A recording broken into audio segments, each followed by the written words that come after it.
Buenos días a todos, hermanos. Vamos a terminar hoy el capítulo 4 de Hechos de los Apóstoles. Vimos en la anterior ocasión que Pedro y Juan, tras ser interrogados, amenazados y encarcelados por el Sanedrín para que no se les ocurriera hablar más de Cristo, esa fue la prohibición que se le puso, no hablar más de Jesús. Lo primero que hacen Pedro y Juan es ir a los hermanos y contarles lo que les había pasado, ir a los suyos, vimos que decía el pasaje. Y la primera reacción de estos suyos, de estos primeros cristianos, de esta iglesia de Jerusalén, es alzar unánimes la voz a Dios, es orar, comenzando aquella preciosa oración con: soberano Señor, tú eres el Dios que hiciste el cielo y la tierra, el mar y todo lo que en ellos hay. Oración que continúa pidiendo para que el Señor les dé denuedo, que el Señor les dé valentía, les dé valor, les dé arrojo para predicar el Evangelio.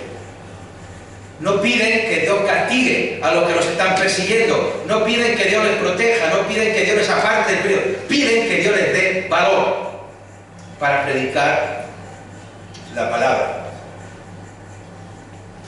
Y acababa también un pasaje que Dios les dio de nuevo, decía el versículo 31, cuando hubieron orado, el lugar que estaban congregados tembló y todos fueron llenos del Espíritu Santo y hablaban con denuedo la palabra de Dios. Pidieron valentía, Dios les dio valentía.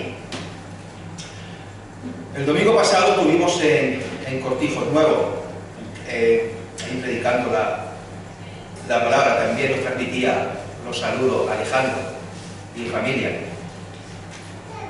Y después, comiendo en su casa, nos hablaba de su paso allí por Irlanda. Estuvieron estudiando en el seminario. Primero estuvo 2 años allí aprendiendo el idioma y luego 4 años en el seminario. Y me llamó la atención de lo que contaba Alejandro de las iglesias de Irlanda, es de la importancia que le daban a la oración. Oración para Dios. Antes de empezar el culto el domingo, tenían los hermanos un tiempo de oración. Incluso antes de empezar el culto, Cortijos Nuevo me llamó aparte y nos metimos en un cuartillo, 4 personas, y oramos allí porque el culto fuera bien y porque la palabra de Dios se predicara. Incluso contaba que en una ocasión la iglesia, allí en Irlanda, estuvo 24 horas seguidas orando. Se dice pronto, 24 horas seguidas orando. Y que también hacían de vez en cuando culto de oración para ver que se convirtiera gente al Evangelio. Y estaban 3-4 días. Y si se convertía a alguien, seguían 3 o 4 días más orando. Dicen que una vez estuvieron, si fue 1 mes y medio, sin parar de orar, todos los días, porque siempre se iban convirtiendo a alguien. Lo primero que hicieron los cristianos ante la amenaza del Sanedrín fue orar. Todo, soberano Señor, tú eres el creador de los cielos y de la tierra y de todo cuanto hay. Danos valor, danos de nuevo para predicar tu palabra. Vamos a leer esta mañana Hechos de los Apóstoles, capítulo 4 y versículos 32 a 37. Y vamos a ver 2 puntos en estos versículos. Hechos 4 y versículo 32. Y la multitud de los que habían creído era de un corazón y un alma. Y ninguno decía ser suyo propio nada de lo que poseía, sino que tenían todas las cosas en común. Y con gran poder los apóstoles daban testimonio de la resurrección del Señor Jesús, y abundante gracia era sobre todos ellos. Así que no había entre ellos ningún necesitado, porque todos los que poseían heredades o casas las vendían y traían el precio de lo vendido, y lo ponían a los pies de los apóstoles, y se repartía a cada uno según su necesidad. Entonces José, al que los apóstoles pusieron por sobrenombre Bernabé, que traducido es hijo de consolación, levita, natural de Chipre, como tenía una heredad, la vendió y trajo el precio y lo puso a los pies de los apóstoles. Y vamos a ver, como digo, dos puntos. En primer lugar, versículos 32 al 35, la reacción de los primeros cristianos, y versículos 36 y 37, la reacción generosa de Bernabé. Versículos 32, 34 y 35, vamos a volver a leerlo. Dice: la multitud de los que habían creído era de un corazón y un alma, y ninguno decía ser suyo propio nada de lo que poseía, sino que tenían todas las cosas en común. 34. Así que no había entre ellos ningún necesitado, porque todos los que poseían heredades o casas las vendían y traían el precio de lo vendido, lo ponían a los pies de los apóstoles y se repartían a cada uno según su necesidad. Un corazón, un alma, ninguno decía ser suyo propio lo que tenía, tenían todas las cosas en común, no había entre ellos ningún necesitado. Todos los que poseían heredades las vendían y traían a los pies de los apóstoles lo vendido, y se repartía cada uno según su necesidad. Todo esto es lo que producía el Espíritu Santo de los creyentes, en esa multitud de creyentes, que dice el versículo 32, y la multitud de los que habían creído, un corazón y un alma. Unanimidad en todas las cosas y unanimidad en todos los cristianos. Era algo común a todos, a los 3.000 que se convirtieron en el capítulo 2 y a los 5.000 del capítulo 4, y a los que se iban añadiendo cada día. Y así era, hermanos, la primera iglesia cristiana, la primera iglesia en Jerusalén, una iglesia grande, muy grande, formada por miles de cristianos, a los que se les llama la multitud de los que habían creído. Y en esa primera iglesia, esos primeros miles de cristianos, notad también esta palabra, ninguno tenía propiedad privada, ninguno decía que era suyo ninguna propiedad, sino que lo vendían todo y lo ponían a disposición de los demás. No había ningún pobre, ni había ningún necesitado. Vamos a explicar esto bien porque puede dar lugar a confusión. No se menciona en el texto que hemos leído, ni en ningún otro pasaje de las Escrituras, se menciona que esto sea una obligación. Ni siquiera es una sugerencia de los apóstoles. No vemos a ningún apóstol diciendo: venga, tenéis que venderlo todo y repartirlo entre los demás. No hay ninguna indicación expresa en las Escrituras, sino que esto fue algo que salió voluntariamente de todos ellos. Ya vimos también en el capítulo 2 y en el versículo 44, Hechos 2:44, algo parecido. Todos los que habían creído estaban juntos y tenían en común todas las cosas, y vendían sus propiedades y sus bienes y los repartían a todos según la necesidad de cada uno. Dice también Santiago capítulo 2 y versículo 15: si un hermano o una hermana están desnudos y tienen necesidad de mantenimiento de cada día, y alguno de vosotros les dice: id en paz, calentaos y saciaos, pero no le dais las cosas que son necesarias para el cuerpo, ¿de qué aprovecha? Primera de Juan 3:17: pero el que tiene bienes de este mundo y ve a su hermano tener necesidad y cierra contra él su corazón, ¿cómo mora el amor de Dios en él? Segunda de Corintios 8, versículos 1 al 5. Asimismo, hermanos, os hacemos saber la gracia de Dios que se ha dado a las iglesias de Macedonia, que en grandes pruebas de tribulación, la abundancia de su gozo y su profunda pobreza abundaron en riqueza de su generosidad. Pues doy testimonio de que con agrado han dado conforme a sus fuerzas, y aún más allá de sus fuerzas, pidiéndonos con muchos ruegos que les concediésemos el privilegio de participar en este servicio para los santos. Y no como lo esperábamos, sino que así mismos se dieron primeramente al Señor y luego a nosotros, por la voluntad de Dios. Tenemos que seguir aclarando que lo que ocurre en este pasaje del capítulo 4 y lo que hemos leído del capítulo 2 y versículo 44, esto fue algo excepcional. Fue algo único en la historia de la Iglesia, vender todas las propiedades y repartirlas, o ponerlas a los pies de los apóstoles para que los apóstoles repartieran según la necesidad de cada uno. No se trataba o no se trató de dar el dinero que cada uno ganara o lo que tuviera cada uno ahorrado, no, era vender sus propiedades, era vender sus tierras, sus heredades, era perderlo todo, por así decirlo. Es desprenderse de todo lo que uno tenía y ponerlo a los pies de los apóstoles. No vuelves a recuperar tu casa, no vuelves a recuperar tu heredad, no vuelves a recuperar tu campo, tu tierra. Lo has perdido, lo has vendido, lo has dado. No lo recuperas nunca ya. Y lo hacían todos.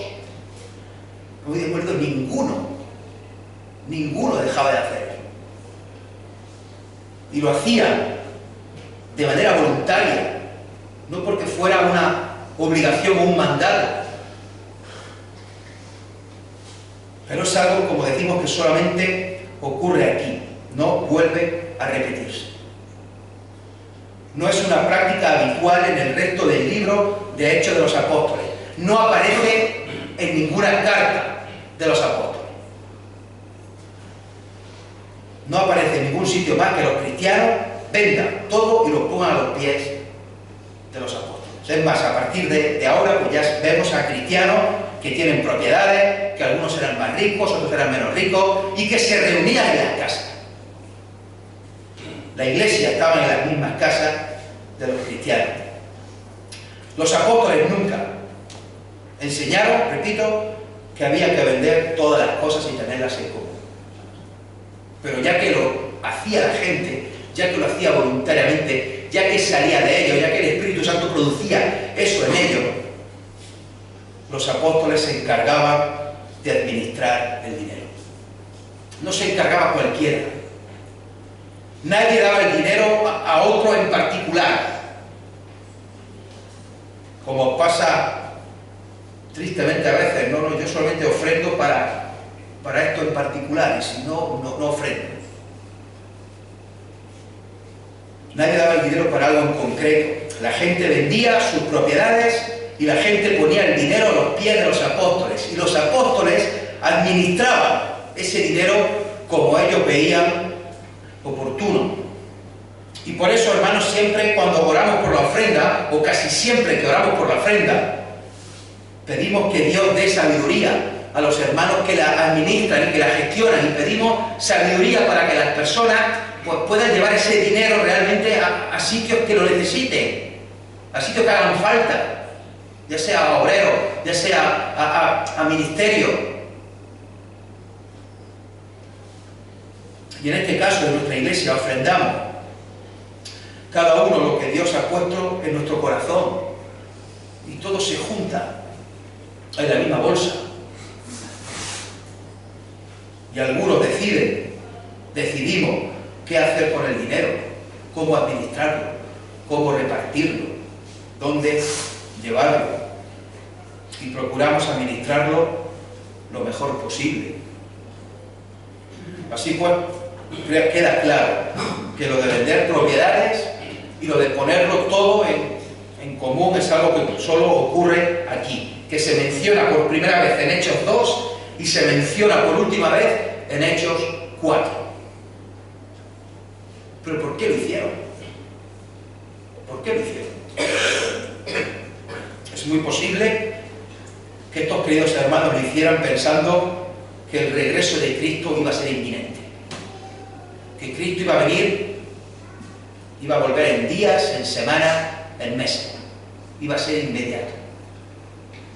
Pero vieron que el tiempo fue pasando y que no era todo lo inmediato que ellos querían o que ellos pensaban, y por eso dejaron de vender sus propiedades. Ese sentimiento inmediato de la venida de Cristo se fue enfriando y dejó de hacerse esto. De hecho, no hay más que ver luego, por ejemplo, la iglesia de Corinto, cómo los creyentes pasaron al otro extremo en poco tiempo. Una iglesia de Jerusalén que lo vende todo, todas sus propiedades, y los pone a los pies de los apóstoles, y otra iglesia en Corinto poco tiempo después que hacían todo lo contrario y abusaban en la mesa del Señor y se juntaban para tomar de los símbolos y cenaban, y los ricos pues, estaban sentados primeramente y comían bien, y los pobres que no tenían para comer estaban detrás mirando a los muertos de hambre, y luego hacían el culto así, y Pablo tiene que recriminárselo. ¿Cómo pasan de un extremo a otro en tan poco tiempo?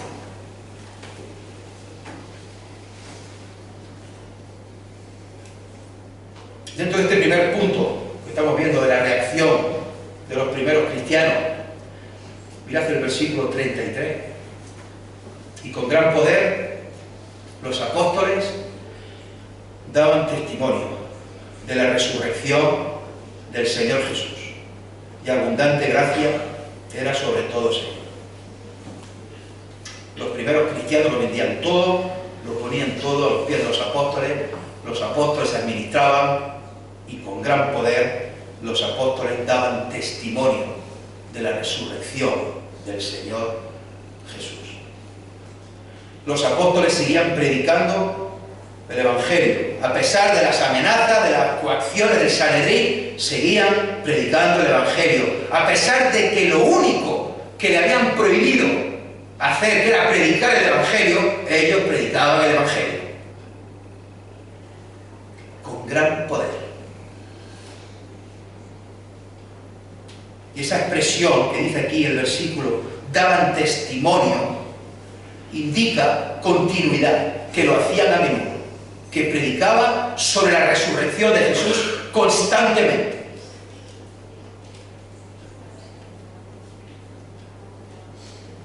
Ya vimos que, lo hemos dicho, que al volver del Sanedrín con aquellas amenazas oran a Dios, pidiendo valor, coraje de nuevo, y Dios les da valor, coraje de nuevo.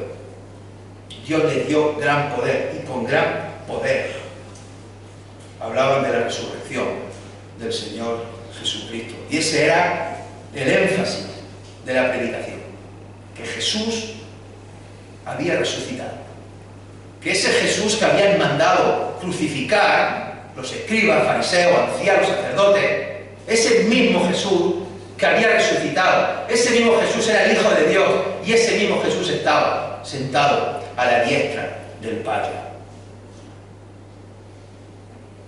No hay más que ver el énfasis que estamos viendo en todos estos capítulos con los discursos de Pedro: la resurrección, la resurrección, la resurrección del Señor Jesucristo. Hermanos, a veces me venía la idea estos días que tenemos que aprender de esto. No es que tengamos que aprender a predicar de la resurrección, que lo hacemos, pero tenemos que aprender de esta idea, de este concepto. Es decir, las autoridades prohíben que hablen de Jesús porque era algo que les ofendía a ellos, que les molestaba. Y ellos no hicieron caso, sino que cumplieron lo que decía la palabra de Dios. Hermanos, hoy día no tenemos prohibición como tal de predicar el Evangelio. Nadie nos lo prohíbe. Podemos abrir las puertas de nuestro local con total libertad, y podemos reunirnos y podemos predicar la palabra de Dios. Y gracias a Dios porque tenemos libertad. Otros sitios no la tienen. Y aquí en España, en otras épocas tampoco la tenían.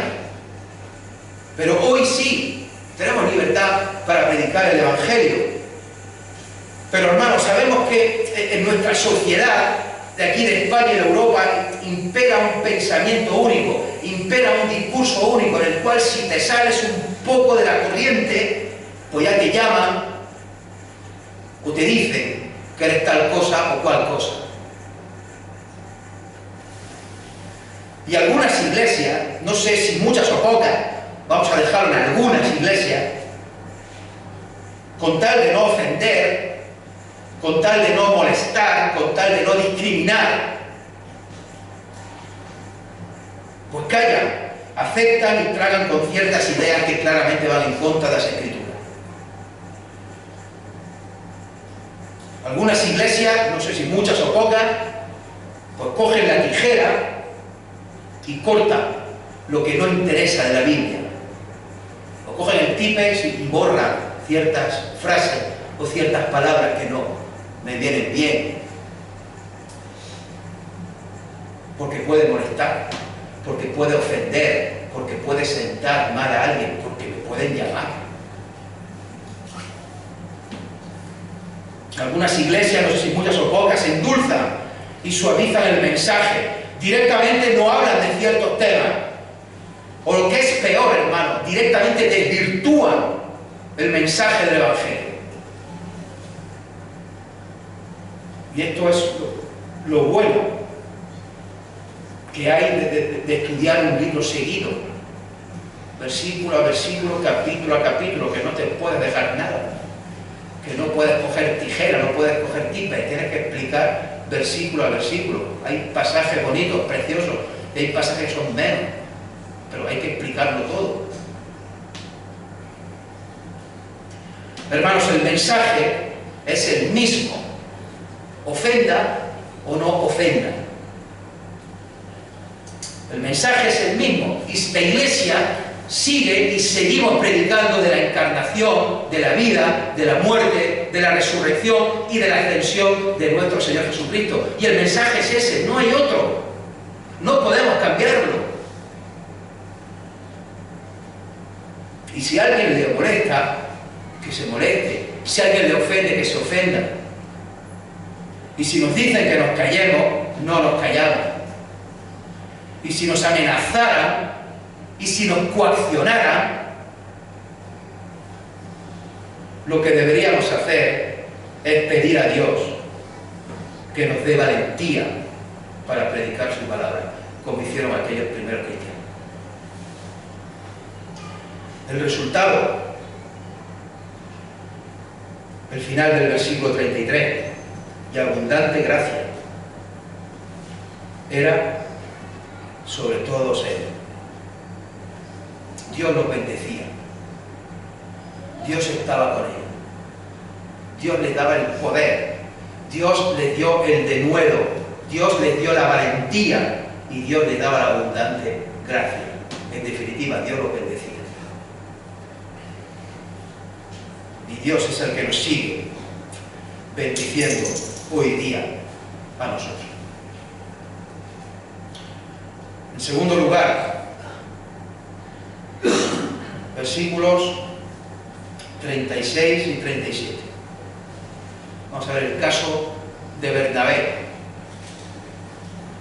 Entonces José, a quien los apóstoles pusieron por sobrenombre Bernabé, que traducido es hijo de consolación, levita, natural de Chipre, como tenía una heredad, la vendió y trajo el precio y lo puso a los pies de los apóstoles. Bueno, aquí aparece por primera vez este hombre, José, que todos conocemos por Bernabé, uno de los personajes más fascinantes del libro de Hechos de los Apóstoles. Un hombre que se nos pone como ejemplo de entre todos aquellos que donaban sus propiedades y las ponían a los pies de los apóstoles. No se presenta a Bernabé, no se nos pone a Bernabé como alguien excepcional, como alguien mejor que los demás. No, no, es un ejemplo como otro. Un ejemplo como tantos otros hermanos que hacían lo mismo. Y al ser aquí la primera vez que aparece Bernabé en el libro por Lucas, nos da algunos detalles a modo de presentación. Lucas nos quiere presentar a Bernabé. Nos dice que era levita, pues de la tribu de Leví, la tribu de los sacerdotes. Nos dice que vendió una heredad y la puso a los pies de los discípulos, de los apóstoles. Y puede parecer extraño, los que conocéis, los conocemos el Antiguo Testamento, un levita no puede tener propiedades, no puede tener tierra. El levita vive del sustento de las otras tribus que iban ofrendando para sostener a los levitas. Ya hacía muchos años que los levitas tenían sustento propio y tenían heredades y tenían propiedades. Así que no era nada extraño que un levita tuviera propiedades. Nos dice Lucas también que había nacido en Chipre, es decir, era un judío que había nacido fuera de Israel. Nos dice también que se llamaba José y que le habían puesto este sobrenombre, Bernabé, que significa hijo de consolación o hijo de exhortación, lo cual implicaba que era un hombre cariñoso, un hombre bueno, un hombre pacificador, una buena persona, como diríamos hoy día, sencillamente.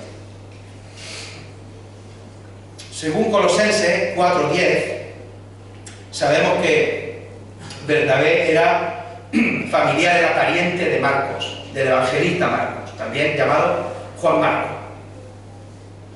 Algunas versiones dicen que Marcos era el sobrino de Bernabé y otras dicen que eran primos. No está claro ahí y tampoco voy a tener mucho detalle. Hay una palabra en griego que es anexios, que significa pariente. La explicación con más fundamento es que realmente eran primos. Bernabé y Marcos eran primos, en vez de tío y sobrino. Pero nos da igual, no es algo tampoco de gran importancia, si eran primos, hermanos o eran tío y sobrino. Pero parece ser, según la explicación con más fundamento, los expertos en griego, que eran primos. Y un poco a modo de resumen, vamos a ver hoy un poco sobre Bernabé, como digo, un personaje que saldrá en capítulos posteriores, pero vamos a ver hoy un poquito sobre su vida. Yo os pido que me acompañéis en las lecturas, que vamos a tener aquí varias ahora del libro de Hechos de los Apóstoles. Veremos dentro de unos meses que fue Bernabé el que presentó a Pablo a los apóstoles en Jerusalén. Fue Bernabé el que intercedió por Pablo, cuando nadie se fiaba de Pablo, cuando nadie se creía que Pablo realmente se había convertido y había pasado de ser un duro perseguidor a ser un cristiano. Cuando nadie se fiaba, Bernabé fue el que intercedió y Bernabé fue el que presentó a Pablo. Vamos a leer Hechos 9, capítulo 26-27. Como digo, me gustaría que me acompañaseis en la lectura. Está hablando de Pablo, de Saulo. Dice, cuando Saulo, 9:26, cuando Saulo llegó a Jerusalén, trataba de juntarse con los discípulos, pero todos le tenían miedo, no creyendo que fuese discípulo. Entonces Bernabé, tomándole, lo trajo a los apóstoles y les contó cómo Saulo había visto en el camino al Señor, el cual le había hablado, y cómo en Damasco había hablado valerosamente en el nombre de Jesús. Veremos en el capítulo 11 y versículos 22 en adelante, Hechos 11, 22, que Bernabé tuvo la labor de pastorear a aquellos primeros cristianos que se habían convertido en la iglesia de Antioquía. Hechos 11, 22. Enviaron a Bernabé que fuese, estoy leyendo bien, ¿no? 11, 22. O ¿O qué versículo es? ¿Qué tengo aquí? El 22. ¿El 22? Y la noticia. Bueno, enviaron a Bernabé que fuese hasta Antioquía. Cuando llegó y vio la gracia de Dios, se regocijó y exhortó a todos a que con propósito de corazón permaneciesen fieles al Señor, porque era varón bueno y lleno del Espíritu Santo y de fe. Y una gran multitud fue agregada al Señor. Después fue Bernabé a Tarso para buscar a Saulo, y hallándole, le trajo a Antioquía. Y se congregaron allí todo un año con la iglesia, y enseñaron a mucha gente, y a los discípulos se les llamó cristianos por primera vez en Antioquía. Envían a Bernabé, un hombre de máxima confianza. Bernabé exhorta a todos los creyentes para que permanezcan fieles en el Señor. Dice que era un varón bueno, un varón lleno del Espíritu Santo y de fe. Pocos versículos después, en 11, Hechos 11, 29 y 30, Bernabé era el que llevaba las ofrendas a los hermanos que las necesitaban. Dice, entonces los discípulos, cada uno conforme a lo que tenía, determinaron enviar socorro a los hermanos que habitaban en Judea, lo cual en efecto hicieron, enviándolo a los ancianos por mano de Bernabé y de Saulo. De nuevo el detalle que hemos mencionado antes, y aquí vuelve a aparecer el detalle interesante de que todo se hacía a través de los apóstoles o a través de los ancianos de las iglesias.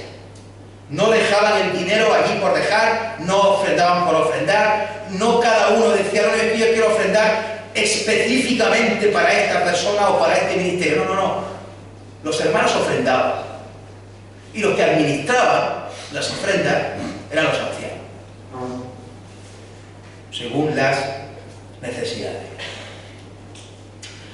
Si pasamos a Hechos capítulo 13 y versículo 1, dice que Bernabé era uno de los pastores de la iglesia de Antioquía. Había entonces en la iglesia que estaba en Antioquía profetas y maestros. Bernabé, Simón, el que se llamaba Níger, Lucio de Cirene, Manaén, el que se había criado junto con Herodes el tetrarca, y Saulo. Y un versículo después, en el versículo 2, el Espíritu Santo aparta a Bernabé y a Saulo para un viaje misionero. Ministrando estos al Señor y ayunando, dijo el Espíritu Santo, apartadme a Bernabé y a Saulo para la obra a que los he llamado. Entonces, habiendo ayunado y orado, les impusieron las manos y los despidieron. Veremos en los capítulos 13 y 14 ese primer viaje misionero de Pablo y Bernabé junto a Marcos por Chipre, Panfilia, Pisidia, Iconio, Listra y Derbe. Al terminar el viaje, Bernabé participó en aquel concilio que se hizo en Jerusalén en Hechos 15. Mirad Hechos 15, versículos 1 y 2. Entonces algunos que venían de Judea enseñaban a los hermanos, si no os circuncidáis conforme al rito de Moisés, no podéis ser salvos. Fijaros qué barbaridad. Algunos decían que no era suficiente creer en Jesús, que había que circuncidarse. Y esto estaba produciendo una confusión de las iglesias. Y se tuvo que hacer un concilio en Jerusalén. Versículo 2. Como Pablo y Bernabé tuviesen una discusión y contienda no pequeña con ellos, se dispuso que subiesen Pablo y Bernabé a Jerusalén y algunos otros de ellos a los apóstoles y a los ancianos para tratar esta cuestión. Y luego viene el segundo viaje misionero. Y todos sabemos lo que pasó entre Bernabé y Pablo. Hechos 15, 36 al 41. Después de algunos días, Pablo dijo a Bernabé: volvamos a visitar a los hermanos en todas las ciudades en que hemos anunciado la palabra del Señor, para ver cómo están. Y Bernabé quería que llevasen consigo a Juan, el que tenía por sobrenombre Marcos, pero a Pablo no le parecía bien llevar consigo al que se había apartado de ellos desde Panfilia y no había ido con ellos en la obra. Y mirad el versículo 39. Y hubo tal desacuerdo entre ellos que se separaron el uno del otro. Bernabé, tomando a Marcos, navegó a Chipre, y Pablo, escogiendo a Silas, salió encomendado por los hermanos a la gracia del Señor, y pasó por Siria y Cilicia, confirmando a las iglesias. Hubo tal desacuerdo entre ellos que tiraron cada uno por un lado. Bernabé quería darle otra oportunidad a Marcos, y a Pablo no le parecía bien, porque los había abandonado. No se pusieron de acuerdo. Cada uno siguió su camino. Bernabé y Marcos por un lado, Pablo y Silas por otro. Todo esto lo iremos viendo a lo largo del libro de Hechos de los Apóstoles. Bernabé, un gran hombre, un hombre fiel, un hombre de fe, un varón bueno, lleno de esperanza y de fe, hijo de consolación y de exhortación. Y Dios quiso, en su soberanía, que los caminos de Pablo y de Bernabé se separaran. Y Dios quiso, en su soberanía, que solo supiéramos de Pablo. Y Dios quiso, en su soberanía, que no supiéramos más de Bernabé. Estas cosas que nos pueden llamar la atención, que a mí lleva llamando la atención toda la vida. Cosas que no nos pueden parecer lógicas, pero que son así, porque mi lógica y el plan de Dios no tienen por qué coincidir. Según la tradición, Bernabé fue apedreado, fue martirizado en Salamina, en Chipre, en su país natal, alrededor del año 60, por predicar el Evangelio. Veremos que Bernabé es un hombre, un líder sin ego, un hombre que daba segundas oportunidades. Se la dio al mismísimo Pablo. Cuando nadie se fiaba de él, él fue el que intercedió y el que le presentó a los apóstoles. Se la dio a su primo, a Marcos. Y recordar que luego este Marcos, el que Pablo no había querido que fuera otra vez con él, luego sí era útil para el apóstol Pablo. Y recordamos aquellas palabras que el apóstol Pablo escribe en prisión en su última carta, ahí en segunda de Timoteo. Solo Lucas está conmigo. Tráete a Marcos porque me es útil para el ministerio. Bernabé fue un consolador, fue un exhortador, fue un conciliador, y aunque tuviera que seguir por otro camino, fue un predicador incansable de la palabra de Dios, tanto que le costó morir apedreado. Parece que vamos a terminar aquí, pero no. Os he dicho que había 2 puntos, pero no, son 3. Hemos visto la actitud de los primeros cristianos. Hemos visto la actitud de Bernabé. Pero, dichosos pero, ¿verdad? A veces.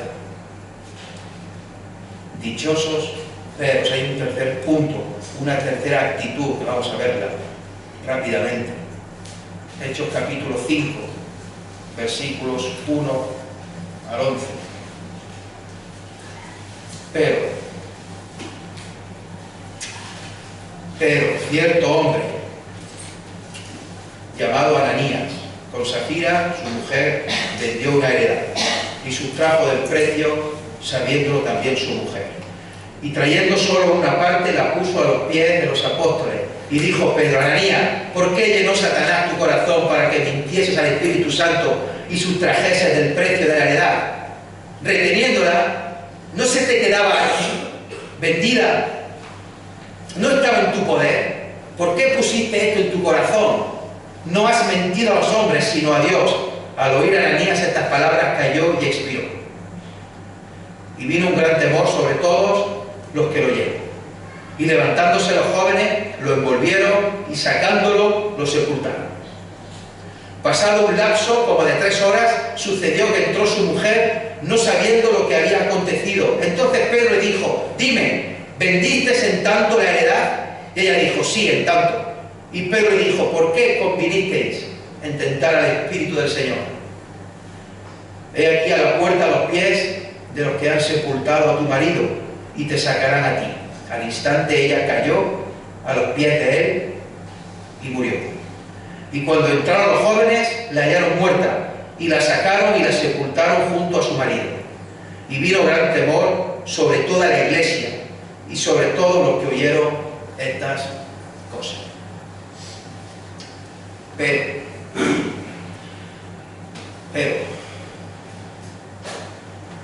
Ananías y Safira hicieron lo mismo. Veremos que no. Hicieron lo mismo que tantos otros creyentes. En aquel momento, vender una propiedad, una heredad, y traer una buena cantidad de dinero y ponerla a los pies de los apóstoles. Pero no lo dieron todo. Se quedaron con parte del dinero. Ellos dijeron que la habían vendido y daban todo el dinero, pero no, se habían quedado con parte del dinero. Habían mentido, dice aquí, habían mentido al Espíritu Santo, habían tentado al Espíritu del Señor, no habéis mentido a los hombres, habéis mentido a Dios. Hasta en 3 ocasiones se dice eso.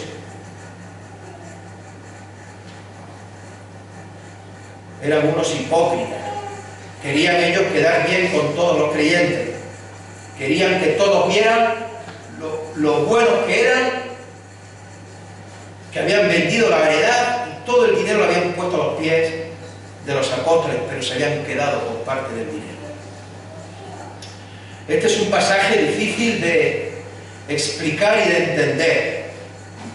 Un pasaje triste que está justo aquí en mitad de toda la expansión que estamos viendo y toda la cantidad de conversión que estamos viendo, y llega este pasaje triste.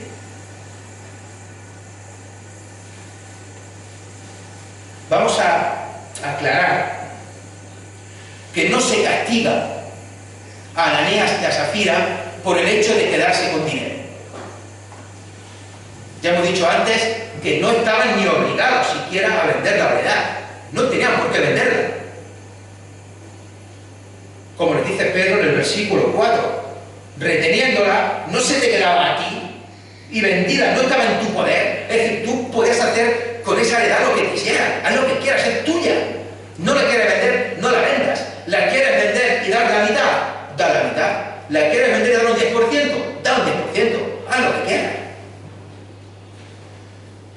Pero el pecado, lo dice el apóstol Pedro, un versículo antes en el 3, mentir al Espíritu Santo, y más adelante mentir a Dios, tentar al Espíritu. Fingir que lo habían dado todo para quedar bien con los demás. Hipocresía. Sabemos que Jesús castigó duramente la hipocresía. No hay más que ver la cantidad de pasajes que hay llamando hipócritas a escribas y fariseos. O acordáis de que ellos hay escribas y fariseos hipócritas. Hay escribas y fariseos hipócritas, ciegos, hipócritas. También nos acordamos de aquel pasaje de Mateo 6. Dice: guardaos de hacer vuestra justicia delante de los hombres para ser visto de ellos. De otra manera no tendréis recompensa de vuestro Padre que está en los cielos. Y dice el Señor Jesús: cuando pues des limosna, no hagas tocar trompeta delante de ti como hacen los hipócritas. en las sinagogas, en las calles, para ser alabados por los hombres. Mas tú, cuando des limosna, no sepa tu izquierda lo que hace tu derecha, para que sea tu limosna en secreto. Y tu Padre que ve en lo secreto, te recompensará en lo público. Y sigue diciendo, y cuando ores, no seas como los hipócritas, porque ellos aman el orar de pie en las sinagogas y en las esquinas de las calles, para ser vistos de los hombres. De cierto que ya tienen su recompensa, mas tú cuando ores entra en tu aposento y cerrada tu puerta, ora a tu Padre que está en secreto. Y tu Padre que ve en lo secreto te recompensará. Hermano, lo que se castiga a este matrimonio, a Ananías y a Zafira, es la mentira a Dios, el tentar a Dios, la hipocresía. Y Pedro es el que toma la iniciativa, Pedro siempre, Pedro. Y Pedro es el que aplica la primera disciplina dentro de la iglesia.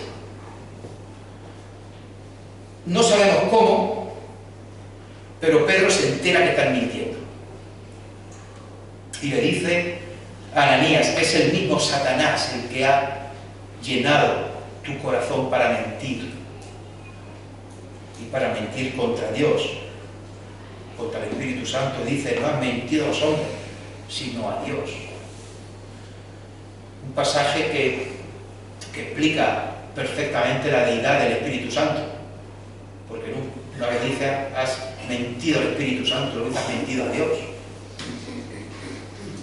Pero aunque Satanás llenara su corazón, no dejaban ellos de ser culpables. Mintieses, sustrajeses, has mentido tú, has sustraído tú. Es culpa tuya. Qué gran contradicción, con unos versículos más atrás. En el capítulo 4 y versículo 31 dice que todos fueron llenos del Espíritu Santo y hablaban con denuedo la palabra de Dios. Y ahora aquí dice que el corazón de Ananías fue lleno por Satanás. Fue el diablo el que indujo a estas personas a mentir. Fue Satanás el que los tentó. Es Satanás el que tienta desde el principio de la historia, desde Adán y Eva, que los hizo caer. Y el que estaba hablando, Pedro, sabía perfectamente esto, de que Satanás te tentara. El mismo Jesús se lo dijo a Pedro en una ocasión, cuando Pedro intentó reconvenir a Jesús y le dijo, no te acontezca nada de lo que estás diciendo, de que vas a tener que ir a Jerusalén y vas a tener que padecer y te van a azotar y vas a morir. Dice que le reconvino. Y todos conocemos lo que le dijo el Señor Jesús a Pedro: quítate de delante de mí, Satanás, me eres tropiezo. La disciplina y el castigo fue instantáneo para Ananías. Versículo 5. Al oír Ananías estas palabras, cayó y expiró, cayó y murió al momento. Murió al momento, sin posibilidad de explicación ni de arrepentimiento. Murió al momento. 3 horas después le pasó lo mismo a su mujer, cuando Pedro habló con ella, y Pedro le da una segunda oportunidad, porque le dice aquí, ¿en tanto habéis vendido la heredad? Y ella, sí, en tanto. Y dice también el versículo 10, y al instante ella cayó a los pies de él y expiró. El resultado de ambas muertes se repite 2 veces, es que vino gran temor sobre toda la iglesia. Normal. Vino gran temor sobre toda la iglesia. Imagina, puede parecer que lo digo en broma, pero lo estoy diciendo en serio. Imagina, pocos días después de esto que ha sucedido, que has hecho algo mal tú, y viene Pedro a recriminarte. La cara que se te pone cuando ves a Pedro, se te acerca a Pedro a decirte algo. Los últimos que le dijo Pedro algo, ya sabemos lo que pasó. Hubo gran temor en la iglesia, hubo miedo en la iglesia, porque habían muerto dos. Y es curioso, hermano, que sea aquí, en el capítulo 5 y versículo 11, la primera vez que aparece la palabra iglesia en Hechos de los Apóstoles. Es la primera vez que aparece la palabra eclesia en Hechos de los Apóstoles. Algunos pueden decir, bueno, ya viene en 2.47. No, en 2.47 no viene del original la palabra eclesia. Y otras personas lo dicen por número, pero no se dice la iglesia.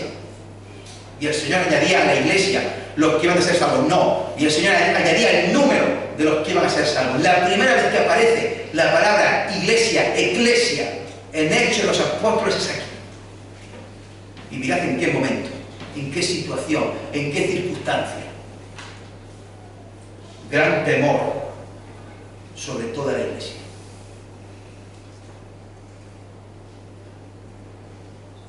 La palabra iglesia significa llamados fuera y aparece 114 veces en el Nuevo Testamento. De esas 114 veces, solamente aparece 2 veces en los Evangelios.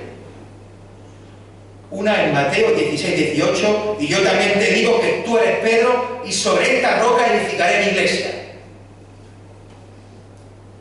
Y 2 capítulos después, en Mateo 18, 17, si no los oyere, dilo a la iglesia, y si no oyere a la iglesia, tenle por gentil y publicano. La iglesia, formamos parte de la iglesia, una iglesia elegida por Dios Padre, salvada por Dios Hijo y regenerada por Dios Espíritu Santo. De esas 114 veces que aparece la palabra iglesia en el Nuevo Testamento, 110 veces hace referencia a una iglesia local. Hermanos, los creyentes somos llamados a estar, a formar parte de una iglesia local. Formamos parte de la iglesia universal, pero somos llamados a estar también y formar parte de una iglesia local, como la que estamos aquí. Un creyente no puede estar sin ir a ninguna iglesia, sin pertenecer a ninguna iglesia, sin formar parte de ninguna iglesia, sin ser miembro de ninguna iglesia. Los creyentes tienen que estar juntos los unos con los otros.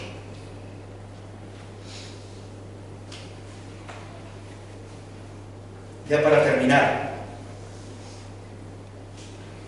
se ha planteado muchas veces, bueno, yo me lo he planteado muchas veces. Bueno, primero me he planteado muchas veces ¿qué soy más?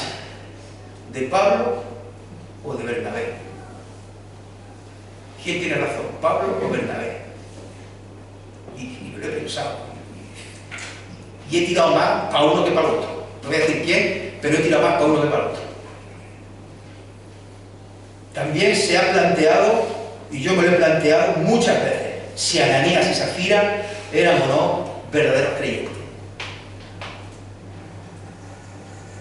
Por un lado, podía ser que Ananías y Zafira no fueran verdaderos creyentes, fueron castigados, fueron apartados. Por otro lado, que sí fueran verdaderos creyentes y Dios los castigara, los disciplinara. Porque Dios disciplina a sus hijos también.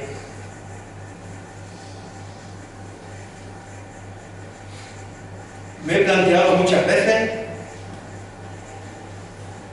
por qué Pedro no cayó fulminado como Ananías cuando Jesús le dice: apártate de mí, Satanás.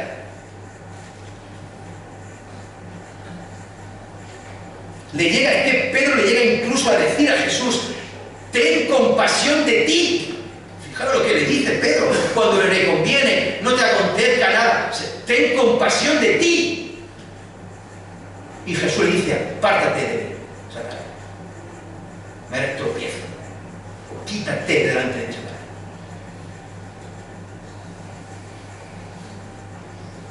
Luego le negó 3 veces en público, Pedro, a pesar de haberse pavoneado delante de los demás discípulos y apóstoles. No, Señor, si tengo que ir a la cárcel, yo voy a la cárcel contigo, y si me tienen que matar, me matan, pero no te dejaré. Y luego lo niega 3 veces en público.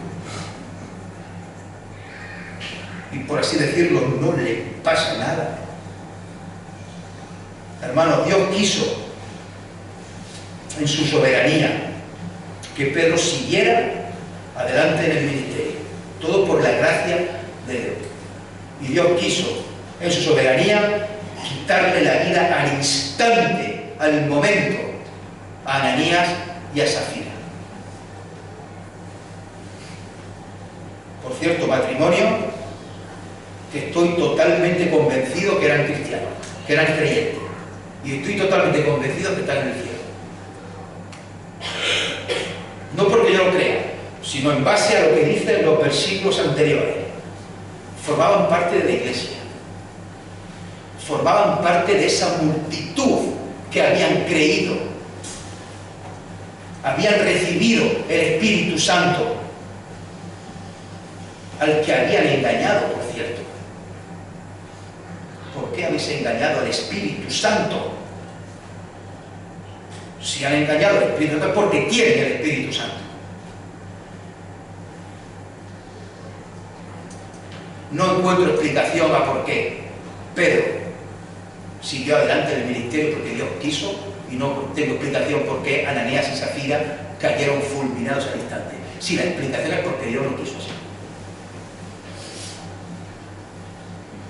Ananías y Safira pecaron, pero pecaron como pecamos todos nosotros. Y por eso, hermanos, que debemos caer arrodillados delante de la presencia de Dios. Y debemos darle gracias cada mañana por su gran misericordia, porque Dios no nos consume ni nos quita la vida al instante como a Ananías y a Safira, porque Dios no nos consume como a Nadab y a Abiú, los hijos de Aarón, al ofrecer fuego extraño delante de Dios, y Dios lanzó fuego sobre ellos y murieron al instante. O como aquel hombre Uza, que los bueyes que llevaban el arca tropezaron y se caía el arca, y el hombre, con su buena intención, sujetó el arca, y Dios le quitó la vida al instante. Hermanos, tenemos que darle gracias a Dios por su bondad, por su amor, por su misericordia y por su paciencia para con cada uno de nosotros. Dice Lamentaciones 3, 22 y 23, que todos conocemos: por la misericordia de Jehová no hemos sido consumidos, porque nunca decayeron sus misericordias. Nuevas son cada mañana. Grande es tu fidelidad. A Él sea la gloria. Amén. Señor y Padre, te damos gracias por tu palabra en esta mañana. Gracias, Padre, también por poder estar aquí los hermanos reunidos. Qué precioso y qué importante es poder estar reunidos a una iglesia, poder pertenecer a una iglesia, ser miembro de una iglesia, y poder sobrellevar los unos las cargas de los otros, poder orar los unos por los otros, poder exhortarnos los unos a los otros. Gracias, Padre, por cada uno de mis hermanos aquí en esta mañana. Y también te pido por aquellos que no puedan estar hoy aquí, por enfermedad, por viaje, por trabajo, por cualquier otra circunstancia, que tú los bendigas y nos bendigas a todos. Gracias, Padre, por el ejemplo de estos primeros cristianos, el ejemplo de entrega, de sacrificio, de darlo todo por ayudar a los necesitados. Gracias, Padre, por la por el ejemplo de Bernabé, este hombre hijo de consolación, hijo de exhortación. Y también, Señor, pues, queremos aprender del caso de Ananías y Zafira. Señor, quizá no comprendamos todas las cosas, pero sí sabemos que eres un Dios poderoso, eres un Dios soberano. Eres el creador de los cielos y de la tierra y de todo cuanto hay. Eres un Dios de amor y de misericordia. Gracias, Padre, porque permites que estemos aquí en esta mañana y podamos vivir un día más.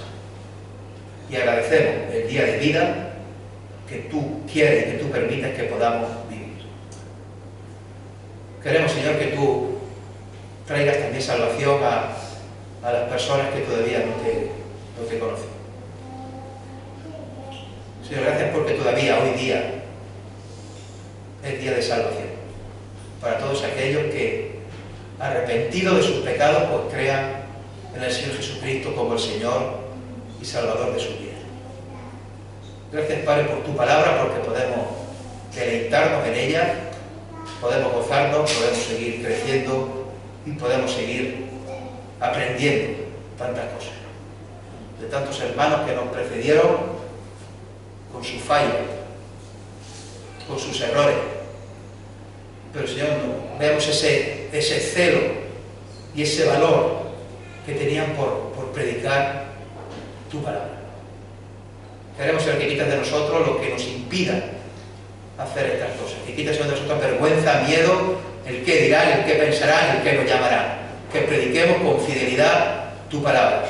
Que prediquemos, Señor, claramente que el Señor Jesucristo vino a la tierra, se hizo hombre, vivió, murió y resucitó y está sentado a tu diestra. Y ha prometido, Señor, que un día vendrá a recogerme. Anhelamos, Señor, tu venida. Pero, Señor, mientras esto ocurre, queremos, Señor, ser luz y sal en este mundo que está tan oscuro y que va a la deriva. Bendícenos, Señor. Bendice a tu iglesia, a tu pueblo. Aumentanos la fe para seguir adelante en este camino. Gracias por todo.